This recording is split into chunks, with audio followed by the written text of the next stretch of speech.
The sound of Lucy Dashwood's breaking bones was completely drowned by the roar of the Blackwater ravine. The carriage door splintered like dry kindling as it collided with the jagged rocks, and the freezing spray of the river soaked into her silk traveling dress. She crawled, inch by agonizing inch, out of the wreckage, her fingers clawing into the sleek black mud of the riverbank as she gasped for life she thought she had earned. Then, the crunch of gravel echoed through the mist. 2 sets of boots stopped mere inches from her face. Lucy looked up, shivering and expecting a savior, but instead, she found the 2 people who shared her dinner table for 3 years. Her stepmother, Phoebe, stood there, her heavy velvet cloak untouched by the rain, holding a silver-hilted dagger that caught the moonlight like a predator's tooth. Beside her, Barry held a lantern, the warm glow illuminating a face that held nothing but bored indifference. "You're really like a weed, Lucy," Phoebe whispered, her voice a soft aristocratic purr that chilled the air more than the river. "I told you that distilling those ghost scents was your only purpose. You should have stayed in the cellar where you belong." Lucy gasped, reaching a mud-stained hand towards her husband in a final desperate plea. "Barry, please." But Barry didn't even flinch. He looked only at Phoebe, his voice thin and clinical as he checked the time. "Can this be done with? Mabel is waiting at the estate, and she gets anxious when the house is too quiet." Phoebe smiled, a sharp, jagged expression, and knelt down, the scent of lavender and rot surrounding her as she caressed the blood moon talisman hanging from Lucy's neck. "This is far too beautiful for a fraud like you," she hissed, and with a sudden violent swing, she drove the silver blade into Lucy's chest. The pain was a white-hot flash that instantly turned into a freezing void. Lucy heard the wet thud of her body being rolled into the dark water. She heard Barry's footsteps retreating, his lantern lights fading into the fog as he walked away from his dying wife. She felt the iron-scented blood from her heart flowing into the ancient stone of the talisman, a final gift from her birth mother. And then, everything went black, an absolute, heavy darkness that felt like falling into a well of ink where time had finally stopped. Lucy's eyes snapped open, and with a sudden sharp intake of breath, but the roar of the river was gone, replaced by the soft rhythmic ticking of the clock, sunlight spilling through the crystal windows, and the delicate scent of expensive rose water. She wasn't laying down by the river banks. She was sitting at a mahogany vanity, her reflection staring back at her with wide, terrified eyes. She was draped in a heavy cream-colored silk gown, the lace cuffs pristine, and her bodice unbloodied. For several seconds, she simply stared in horror, unable to understand what she was seeing. "May 14th, she whispered, her voice trembling as she grabbed the morning papers from the table. The year was 1890. The date was wrong by an entire year, exactly 1 year ago, before Phoebe's blade found her heart. A searing heat flared on her left wrist, and as she pulled back her lace sleeve, a strangled gasp escaped her lips. Fused to her skin was a silver filigree bracelet, a chronos cuff. It had no buckle, no glass, just amber glowing Roman numerals etched directly to the metal. Between the numbers, 2 ethereal clock hands moved with a rhythmic metallic hum, ticking backwards. 365 days. The numeral shifted with a cold metallic click, counting down the seconds of life Lucy had been granted to reclaim. A strange dread settled into her stomach. "What are you?" she whispered. The cuff answered only with another backward tick. Suddenly, the door to her dressing room swung open. Mabel stepped in, looking like a poisonous orchid in velvet silk, her face wearing that familiar casual disdain. "Lucy, stop mooning over your reflection. Barry's waiting outside, and the Carrington Gala won't wait for a doormat." Slowly, Lucy touched her silver cuff. Its surface felt strangely warm. 1 year. 1 year to stop her own murder. 1 year to destroy the family that had buried her before she was even dead. And this time, she would not be a victim. She would be their ruin. 10 minutes later, she descended into the grand waiting hall of the Dashwood Manor. Anyone watching would have seen the same quiet adopted daughter they always ignored, the same soft-spoken young woman, but no one would have guessed that she was carrying the memory of her own death. The sense reached her before she reached the doors. Jasmine, Winter Rose, Lucy nearly stopped walking. Her own perfumes, the perfumes Phoebe had spent years stealing. Crystal bottles lined the hall display cabinets like jewels. London elites paid fortunes for them. They were ancient fragrances, lost scents from extinct flowers. Miracles, according to society. And Lucy had created every single one. Night after night, she had walked beneath the manor, in a damp stone laboratory, while the rest of the house slept. Her fingers stained silver from alchemical powders. Her lungs filled with herbs and floral vapors. Ghost scents. That was the name she secretly called them. Perfumes capable of carrying memories through scents alone. But Phoebe had only used her for profit and sold them as ancient artifacts to dukes, duchesses, and nobles throughout London. But the ghost scents treasured by London's aristocrats were not ancient relics at all. Every rare fragrance Phoebe had sold as priceless relics had been secretly created by Lucy in the basement laboratory. Phoebe was already waiting when Lucy approached. Elegant, smiling, a serpent disguised in silk. "There you are, dear," Phoebe said warmly. Lucy remembered those same hands driving the cold blade into her chest. She entered without responding. Beside her stood Mabel, beautiful, golden-haired, the pampered, beloved daughter. Mabel faked a sweet smile. The sight nearly made Lucy sick, because now she remembered things she had ignored before. The devastating truth is, Mabel never wanted Lucy as a sister. She had always wanted Lucy's husband. Lucy walked up to the duo, the rustle of her silk skirt sounding like a sharpened sword. "Tell Barry the engagement is off," Lucy said, her voice a cold, predatory calm that made Mabel's jaw drop. "Tell him he can spend the evening chasing your shadow. I have much more important contracts to sign." Hi loves, I'm super glad to have you here again. I would love to know a little bit of my audience, so please let me know in the comments where you're watching this video from. Before we continue, please give this video a thumbs up and subscribe to our channel. Outside, Barry waited, adjusting his silk cravat with the practiced arrogance of a man who had finally cheated his way into the inner circle. He was the son of the Dashwood's chief steward. Barry had grown up in the manor's shadow, learning to mimic the manners of his betters, while harboring a parasitic hunger for their status. To the Dashwood patriarch, Barry seemed like a quiet, obedient man, the perfect, easy-to-control husband for an adopted daughter. But to Mabel, Barry was a forbidden secret, the hidden lover who made her life feel exciting because the affair broke every rule of high society. Barry knew the Dashwoods would never let a man of his lower rank marry their crown jewel, Mabel. So by getting engaged to Lucy, he had secured a permanent residence within the manor, providing a perfect veil for the illicit affair he and Mabel had been conducting in the dark corners of the estate for years. Lucy walked past him without a word, her eyes fixed on the path to the Carrington estate and the private library of the man the world called the Solar Sovereign. She was no longer just a daughter or a wife. She was a woman with a ticking death on her wrist and hunger for revenge that would be served in the total unmaking of the Dashwood name.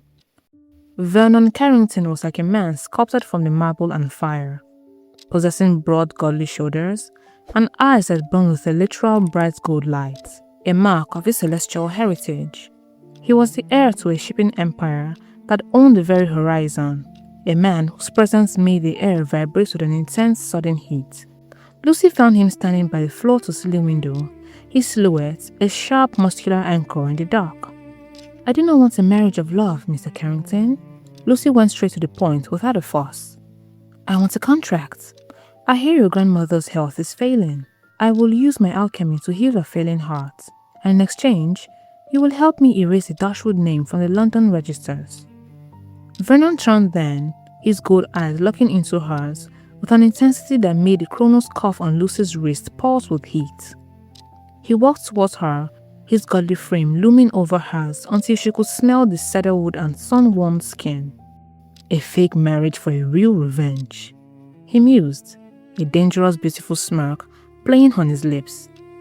I find your terms irresistible. They sealed their gilded accord that night, a blood-bound agreement that promised the Dashwood's family in total ruin. As the weeks passed, the Carrington estate became Lucy's sanctuary. Vernon played the doting husband with a protective fury that left the elites whispering behind their lace fans. But inside the walls of her new laboratory, a room filled with gleaming brass instruments and sunset-colored liquids, the business of the arrangement began to shift. Lucy spent nights trying to perfect the elixir of unveiling, her hands trembling as the trauma of her first life caught up to her in the shadows. Vernon would often enter, not with a command or reminder of their contract, but with a tray of rare tea. He wouldn't speak, he would simply sit in a corner and read, his solar warmth filling the cold room like a physical embrace. For the first time in 2 lives, she didn't feel the need to please or perform. She felt safe. This silent protection spilled into the public eye during a high society garden exhibit. Phoebe and Mabel cornered Lucy near a display of glass-encased orchids, their tongues sharp with insults about her adopted status. You're a fraud, Lucy, Phoebe hissed, her voice dripping with the same venom she had used before she drove the silver blade into her heart. You'll always be a basement girl playing at being a lady. Before Lucy could reply, a heavy possessive hand settled on the small of her back. The air around them rippled with a sudden solar heat that made the nearby flowers lean towards him. Vernon stepped out of the shadows, his gold eyes flashing with a predatory light. He didn't look at the Dashwoods, he looked only at Lucy. You speak to my wife as if she's still a guest in your home, he said, his voice low and terrifyingly steady. Let me remind you, Phoebe, she's now the sovereign of mine. If you trouble her again, I will ensure your house is nothing but a memory by nightfall. Lucy looked up at him, and for the first time, she realized he wasn't just protecting the ordeal, he was protecting her. The emotional shift reached its peak in the Carrington library. Lit by only a single dying oil lamp, they were reviewing the final plans to dismantle the Dashwood shipping monopoly. The business was finished, the trap was set, but neither of them moved to leave. The scent of Lucy's rose alchemy, a fragrance of hidden thorns and soft petals, mixed with the scent of cedar and sun-warmed skin, creating a heady, intoxicating atmosphere. Vernon reached out, his thumb lingering on Lucy's cheek to wipe away a smudge of silver ink. The godly mask he had wore for the whole world was gone, replaced by a man who looked at her with a vulnerability that shattered her remaining defenses. The contract is almost over, Lucy, he whispered, leaning in until their breaths mingled in the narrow space between them. Lucy leaned into him, her heart hammering against her ribs, the rest of London dissolving into the shadows. They were a second away from breaking every rule they had set, but as his lips brushed hers, the chronos cuff on Lucy's wrist flared with a brilliant warning ember. The numerals ticked downwards with a cold metallic click, a reminder that their love was a borrowed luxury. Lucy tried to pull back, the old fear of being betrayed rising in her throat. But Vernon, he didn't let her go. Instead, he pulled her flush against his chest, his large hands anchoring her as he tucked her head beneath his chin. He didn't demand passion, he offered a profound silent comfort. Lucy felt the steady mortal thrum of his heart against her ear, and for a moment, the amber countdown didn't feel like a death sentence. It felt like a promise. In the sanctuary of his arms, the ice of the Blackwater Ravine finally melted away, replaced by an absolute breathtaking peace she had never known. She closed her eyes, letting his solar warmth drown out the ticking of the clock, realizing that while her time was running out, she was finally truly alive.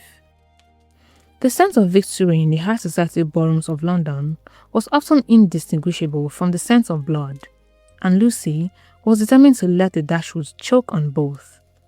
As the season reached its peak, Mabel, driven by desperate hunger to ruin Lucy's rising status, she found an ally in Vernon's embittered half-brother, Ronald. Together, they broke into Lucy's private study, stealing a crystal vial they believed contained her most prized secret, the formula for the celestial rose, the scent designed to make any woman irresistible to the man she desired. At the Queen's midsummer ball, Mabel stood in the center of the dance floor, drenched in the stolen scent, her head high with unearned pride. "You think you've won, Lucy?" Her voice a low snarl behind a lace fan. "By tomorrow, the Carrington name will be mine, and you'll be back in the gutter." But as the music swelled, the fragrance began to work its alchemy. Unknown to her, the scent she had stolen from Lucy's laboratory was the shadow petal that Lucy had spent weeks distilling the fragrance, an elixir designed not to enchant, but to strip away the soul's defenses. The scent forced the lungs to exhale the truth. Before the entire court and the Queen herself, Mabel's aristocratic mask crumbled. "I never loved Barry!" Mabel shrieked, her own voice betraying her as the shadow petal's magic forced the truth out of her lungs. "I only wanted him because he was Lucy's. I wanted to see her bleed. And it was I who switched her mother's heart elixir for a lead water. I watched that woman gasp for air while I laughed behind my handkerchief.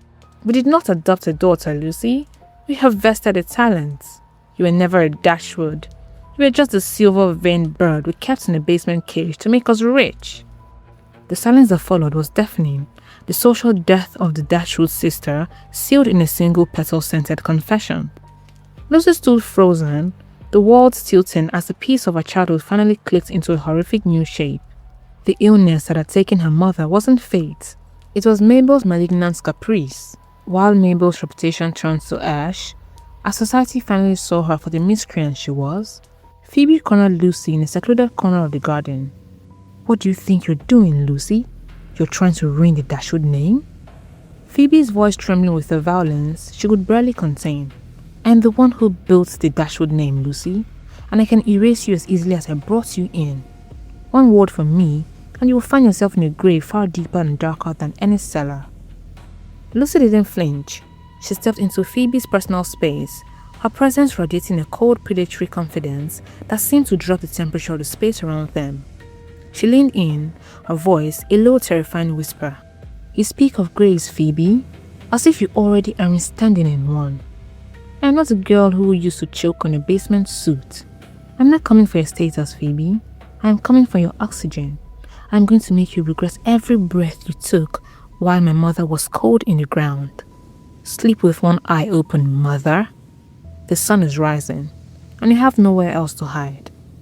Phoebe staggered back, her face turning a ghostly white as she looked into Lucy's eyes and saw for the first time a power she couldn't manipulate. Lucy walked away without a backward glance. Time progressed. The countdown was no longer a distant threat. It was racing towards the D-Day, and there was no more time for caution. Armed with the bottomless resources of the Carrington Empire and Vernon's solar guards acting as a silent shadow, Lucy turned the city into a laboratory. Scouring the city's secret alchemical black markets, she unearthed the horrific truth of her stepmother's crimes. Her biological father, the legendary master alchemist Elias, wasn't dead. Phoebe had kept him chained in a sensory deprivation spell within a hidden wing of the Dashwood Manor, stealing his genius to fraud her fraudulent empire. Worse still, Lucy discovered the arsenic-laced silk, a slow, agonizing poison Phoebe had woven into her husband's waistcoats, ensuring he would die a natural-looking death just as she secured legal control over his entire empire. The end came at the Dashwood Board of Trade meeting. Phoebe sat at the head of the long mahogany table, a pen in her hand, ready to sign the documents that would make her the sole chairwoman. Lucy walked in, Vernon at her side. "The ledger is closed, Phoebe," Lucy said, throwing the vials of arsenic and the broken sensory charms onto the table. "Your husband is being treated by the Carrington physicians, and my father you enslaved has been set free." Phoebe lunged for the door, her face a mask of primal fury. but Vernon's solar guards blocked every exit. As 2 guards stepped forward to restrain her, Phoebe didn't go quietly. She clawed at their gold-trimmed uniforms, the expensive silk of her sleeve tearing with a jagged shriek that echoed through the room. She turned to Lucy, her eyes wild and bloodshot, spitting a final venomous curse. "You think you're the queen now? You will always be the basement girl with soot in her lungs." Lucy didn't flinch. She simply watched the woman who had murdered her mother being dragged towards the shadows. Phoebe's reputation didn't just fall, it collapsed in a single sun-drenched afternoon of justice. The relief of the coup was short-lived, for the heart has its own secrets that no amount of revenge can quiet that night Lucy and Vernon shared in the laboratory. As Lucy sat in the library, the amber numerals on her chronograph cuff ticking towards the final month, Vernon joined her. He looked weary, his godly frame silhouette against the dying fire. Lucy reached out to touch his arm, but as she mistakenly pulled back his silk sleeve, her breath hissed. There, fused to his wrist, was an identical silver filigree cuff, its amber numerals glowing with the same rhythmic hum as her own. "Vernon?" she whispered, her voice breaking. You have one too?" He looked at her, his bright gold eyes filled with a grief that had spanned 2 lifetimes. "In the original lifetime, I was one who found you at the riverbank," he said, his voice a low agonizing rumble. "I held you as the life left your eyes, and in that moment, I bled my solar blood to your mother's talisman. It reacted. I did not just want to save you, I wanted to be wherever you were. I sacrificed my original soul to anchor us both back here. I've been protecting you because I'm the only one who remembers the sound of your heart stopping." The realization hit Lucy like a physical blow. Vernon hadn't just married her for a contract, he had died to give her a second chance. Unfortunately, the shadows of their first life were not finished with them. Vernon's stepbrother, Ronald, had been eavesdropping. One fateful afternoon, as Lucy was on her way to meet a buyer for her new rose bloom scent, Ronald, driven to madness after being stripped of the Carrington name, kidnapped Lucy from the estate, dragging her back to the very edge of the Blackwater Ravine. He intended to recreate the accident, believing that by killing her where she first died, he could reset the time lapse, taking them back to the future where he was still a respected Carrington. He stood over her on a rain-slicked cliff, the roar of the water below a haunting echo of her murder. "If I can't have the Empire, no one will," he roared, raising a jagged iron rod. But then, the horizon exploded in gold. Vernon arrived, his godly strength fueled by the rising sun. His presence was so intense, the mist itself began to evaporate. The battle was a sensory hurricane of the smell of ozone and burning shadow, the sound of iron clashing against solar energy. Vernon fought with the terrifying protective grace, taking a blow meant for Lucy's throat. But his focus never wavered. With a final surge of power, he lunged at Ronald, casting him back to the ledge as the authorities arrived. The aftermath of the battle brought the final most beautiful silence of all. Lucy and Vernon settled in Carrington Estate as the final day of their countdown arrived. They stood in the moonlit garden, their hands entwined, watching the amber numerals of their wrists hit the final second. The ticking was a rhythmic metallic heartbeat that seemed to pulse through their very bones. Then, at the exact stroke of midnight, the amber glow flared one last time before fading into a dull, cold silver. A sharp mechanical click echoed, the sound of a lock finally being released. The crown of cuffs, once fused to their skin, automatically snapped open, the silver filigree falling away into their palms as ordinary pieces of jewelry. Lucy looked up at Vernon, the fear that had haunted her for 2 lives finally evaporating in the heat of his gaze. "We are free, Vernon," she whispered, and for the first time, the peace she felt was grounded. Justice was absolute.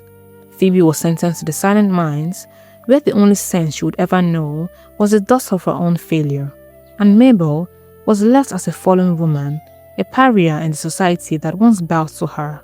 Barry remained a certified bottom feeder, as none of the Dashwood women was his. Months later, at the grand opening of the house of Dashwood Carrington, Lucy stood in a gallery filled with scents of 1,000 reclaimed futures, her very own collection of fragrances sold in her own name. Her hand rested on her stomach, where a new life was growing, a child who possessed the solar mark, the first lineage, born from a love that outran death. Vernon stepped behind her, his hands anchoring her as he looked out over the London docks. They were no longer the victims of the Blackwater Ravine, no longer bound to what was meant to be a contract. They were the architects of a legacy, one shaped in love and devotion that will never be forgotten. We all need a love like that of Lucy and Vernon. Final question for a circle. If you were given 1 year to reclaim a life that was stolen from you, would you spend that time tearing down those who hurt you, or building a sanctuary for the love you finally found? For me, I think I'll do both. Let me know your thoughts in the comments, and don't forget to like this video and join our house by subscribing. Thanks for watching. Bye.